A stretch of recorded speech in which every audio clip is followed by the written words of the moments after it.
Hello everyone, good morning সবাইকে। আজ Thursday, তো ভাবলাম আজকের একটা ভেজ কিছু রান্না করব। তো তারপরে ভাবলাম ভেজ তো আমি নই, ভেজিটেরিয়ান। চলো আজকে সয়াবিন রান্না করি, তো তোমাদের সাথে শেয়ার করব পুরো ভিডিওটা। প্লিজ তোমরা দেখবে, ভালো লাগলে লাইক কমেন্ট শেয়ার করবে।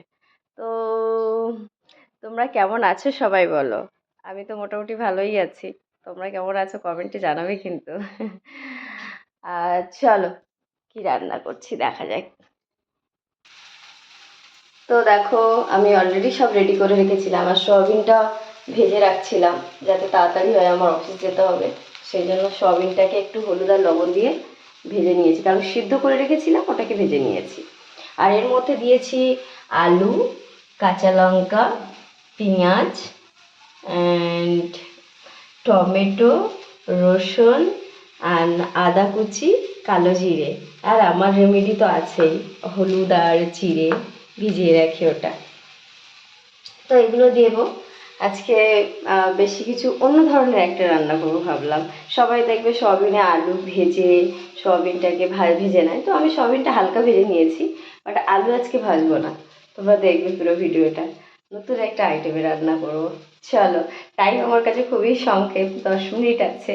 তো ভাবলাম অফিসে না তো লেট হয়ে যাবে, আবার গেলে কথা শুনতে হবে। তো ভাবলাম যেটুকুনি করি সেটুকুনি তোমাদের সাথে শেয়ার করি। চলো দেখাই কী কী দিয়ে রান্না স্টার্ট করবো। তো দেখো গাইস, সয়াবিনটাকে আমি ভেজে নিয়েছি, ভেজে তুলে নিয়েছি। তো চলো এবার আমি কড়াইতে সর্ষে তেল দিয়ে দেবো। তো কড়াইতে আমি সর্ষে তেল দিয়ে দিলাম, জাস্ট একদম অল্প। এটা মাস্টার অয়েল, তো মাম্মি হেলদি অ্যান্ড টেস্টি। তো সঙ্গে আমি কি দেবো, ওর আমি কালো জিরে দেবো। ঠিক আছে, দেখবে কিন্তু পুরো ভিডিওটা কেমন করে বানাচ্ছি গাইস, আর স্কিপ করবে না কিন্তু তোমরা। আমি অত ভালো রাঁধুনি নই, জাস্ট এমনি নর্মালি। আর এর সঙ্গে দেবো আমি পেঁয়াজ কুচি।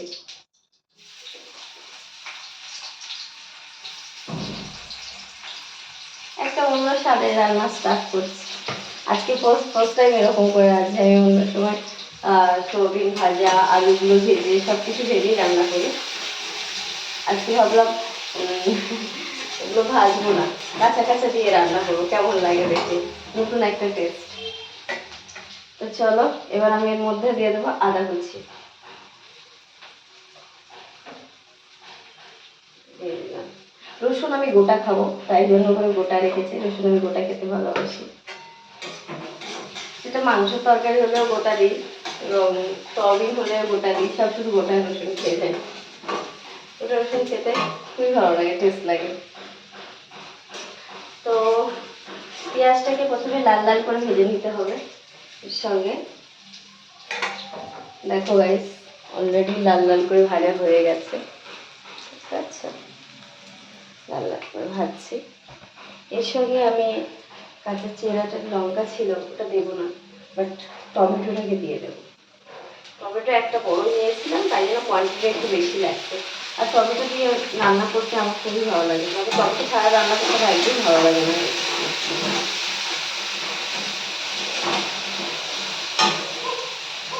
কাঁচা লঙ্কাটা যেটা ছিল ওটা আমি দিয়ে দিলাম।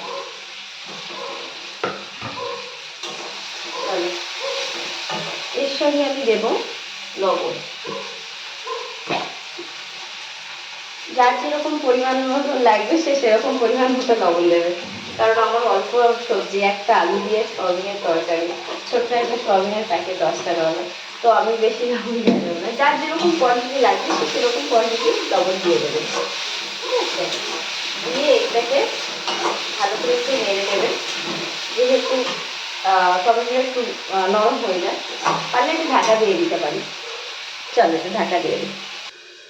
ওটাকে আমি ঢাকা দিয়ে, হালকা করে ঢাকা দিয়ে আর একটু স্টিম করে দিয়েছি, যাতে ওটা নরম হয়ে যাবে এবং গ্রেভি হেভি হয়ে যাবে। তার মধ্যে রান্নাটা স্টার্ট করবো, তো সেই জন্য করে ঢাকা দিয়ে রেখেছি। কিছুক্ষণ ঢাকা দিয়ে রেখে স্টিম করে দিলেই ওটা হয়ে যাবে। তো চলো আমি একবার দেখে নিই কেমন হয়েছে। তো চলো আমি ঢাকাটা বন্ধ করি।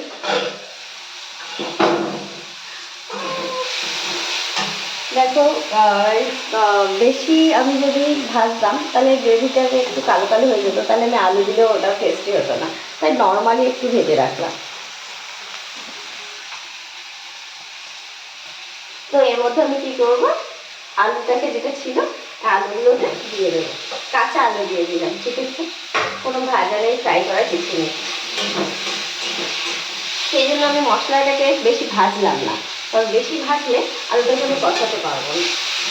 এর মধ্যে আমার লবণ দেওয়াই আছে, আর কিছু দেবো দিয়ে এটাকে ঢাকা দিয়ে দেবো। গাইস বললে বিশ্বাস করবে না, মানে রান্নার আগেই যেন কালার একটা চলে এসছে। ঠিক আছে, চলো একটু ঢাকা দিয়ে রাখি, দিয়ে একটু হালকা স্টিম করে দেবো। আলুটাকে যেহেতু লবণ টবণ দিয়েছে একটু সিদ্ধ হয়ে যাবে। 2-4 মিনিট সিদ্ধ করার জন্য রাখতে হবে, 2-3 মিনিট হলেই হয়ে যাবে। তো চলো আমি এবার ঢাকাটাকে ওপেন করি। দেখো গাইস পুরো মানে সবজিটাকে একদম ভাজা ভাজা হয়ে গেছে, দেখো পুরো ভাজা ভাজা একদম। কত সুন্দর একটা কালার এসছে, দেখো পুরো মাংসর মতন একদম কালার চলে এসছে। তো এর মধ্যে আমি কি দেবো, অ্যাকচুয়ালি আমার ওই মানে যে ক্যামেরার ইয়েটা আছে, স্ট্যান্ডটা আছে অনেকটা ছোটো, তাই জন্য বড়ো করে ঢালে তাহলে দেখা যেত পুরোটাই। তো অতটা বোঝা যাচ্ছে না, আমাকে তুলে তুলে দেখাতে হচ্ছে, তার জন্য কিছু ব্যাপার না। এবার আমার যে বানানো ছিল হলুদ আর জিরের জলটা, সেটাকে একটু ঢেকে ঢেকে দিয়ে দেবো, দিয়ে এবার একটু মানে ওভেনটা স্টিমটাকে একটু বাড়িয়ে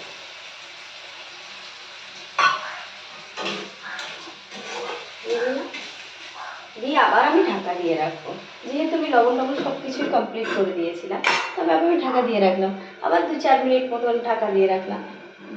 ও এক সেকেন্ড ভুলে গেছি, ঢাকা দেওয়ার আগে আমি রসুনটা গোটা ছিল, তো এর মধ্যে কিছু না হলে ঢুকবে না, ওই জন্য গোটা রসুনটাকে দিয়ে দিলাম। দিয়ে 2 থেকে 3 মিনিট মতন ঢাকা দিয়ে রাখতে হবে। চলো, তো চলো গাইস আমি এবার এটা ওপেন করে দিলাম। দেখো গাইস কেমন হয়েছে, রিয়েলি সবজিটা দেখো কেমন সুন্দর একটা কালার চলে এসছে, সুন্দরভাবে একদম মাংসের যেরকম কষা কষা হয়ে যায় পুরো ওরকম সেম কষা কষা হয়ে গেছে। তো চলো এবার আমি সয়াবিনটা দিয়ে দেবো, তো সেই জন্য আলু পুরোই সিদ্ধ হয়ে গেছে। হ্যাঁ একদম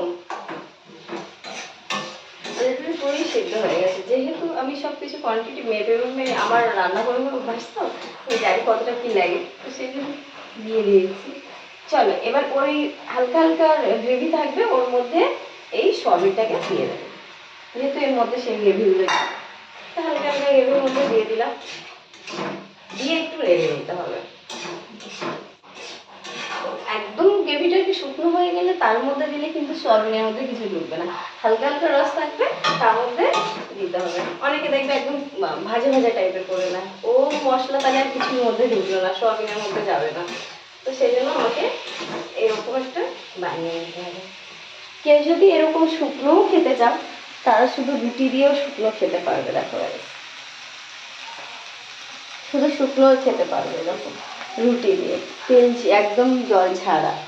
তো আমি তো তরকারি আমি ভাত দিয়েই খাবো, তো সেই ক্ষেত্রে আমাকে তো জল দিতেই হবে। একটা সুন্দর জিরের জলটা দেওয়ার পরে একটা সুন্দর একটা স্মেল আসে।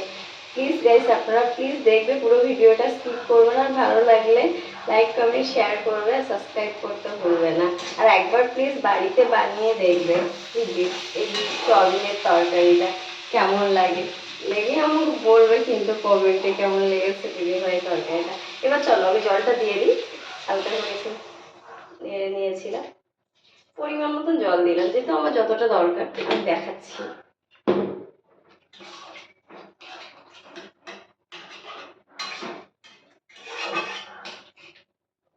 যেহেতু আমি একা মানুষ বেশি ঝোল খাবো না, তো এইটা দিয়েছি, একটুখানি জলটা মরে যাবে তার মধ্যে, তো দিলে সুন্দর হয়ে যাবে। এখানে লাইটেরও কম ফোকাস, সেই জন্য বোঝা যাচ্ছে না। তো চলো আমি এখন ঢাকা দিয়ে দিই, হয়ে গেলে অবশ্যই তোমাদের সাথে ওপেন করে দেখাচ্ছি। চলো। তার মধ্যে বাড়ি থেকে মানে হাঁসের ডিম পাঠিয়েছিল, সেদিনকে রান্না করলাম, দেখলে একটা সিদ্ধ করলাম যাতে আমি নিয়ে যাব, শুধু মানে তরকারি আর কিছু করার টাইম পাইনি, অলরেডি আমার লেট হয়েই গেছে। বড় কিছু নেই, তো এই ডিমটাই নিয়ে যাবো তাই ছাড়িয়ে নিলাম। তো চলো গাইস, আমি এটা ওপেন করি, এবার দেখি কেমন রান্না হয়।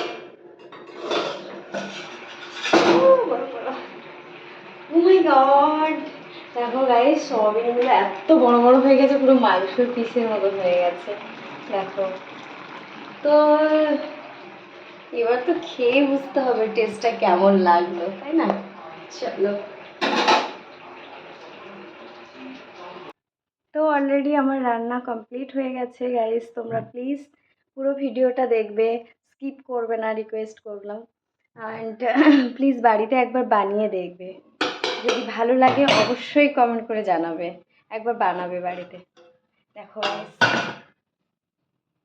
কেমন হয়েছে দেখো, গরম তো দেখাতে পাচ্ছি না,